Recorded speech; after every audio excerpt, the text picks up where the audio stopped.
Fresh talang from our garden nga. Tapos inutusan ko to sa Julius kumuha ng bunga ng malunggay dahil wala kaming ulam, sis. Kinukuha namin, guys.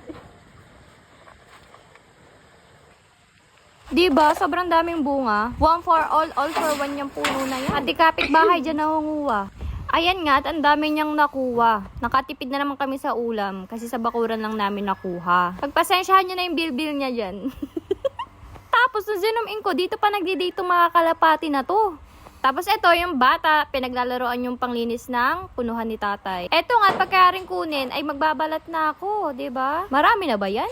Tapos, ito, ganda-gandahan habang nagbabalat. Yes! Habang nagbabalat nga ako, ay may bata dito nakikizale. Kaya tinawag ko si Juby at pinabantayan ko muna siya. Dahil kung hindi, walang matatapos na gawain. At ayan na, pareho na silang nangialam. ba diba?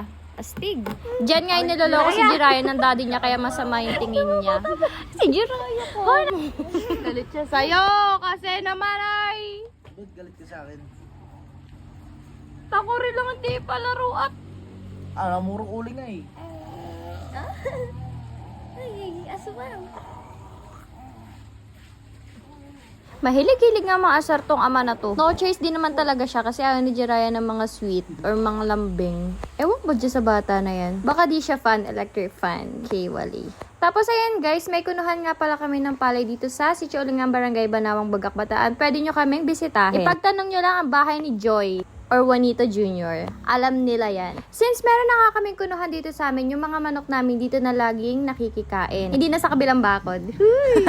Joke lang. Ayan na nga, nagpatimpla ako ng kape dito kay Julius. Ubod naman ng tamis. Diba? Tinawag pang kape. Kung puro asukal naman yung malalasahan. Kaya pinadagdagan ko sa kanya ng kape yan. Diba? Hindi para magka-diabetes ang person na to. Nag-aantay pala dyan si Jiraya ng kape, kaya ayan, binigyan ko na, pinatikim ko lang. And after so many minutes, guys, tapos na tong malunggay na to. Ewan ko na kung sino nagluto niyan sa tagal na ng video na to, at yan, nag-prepare na ako ng pagkain ng baboy namin. Darak tsaka feeds, kaya pinakain ko na sila. Nilinis ko na rin yung kulungan nila. Guys, kung magpapakuno kayo ng palay sa amin, pwedeng nyo kunin yung darak. Hindi nga lang siya pino tulad ng iba. Kasi yung kunuhan namin, hindi na siya naglalabas ng ipa, nakahalo na siya dun sa darak. Kaya yung darak namin, hindi siya masyadong pino.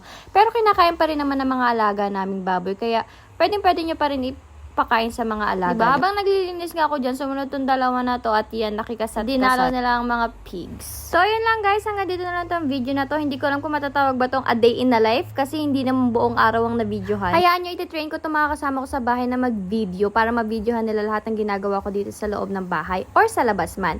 So I hope guys you enjoyed our video. Bye!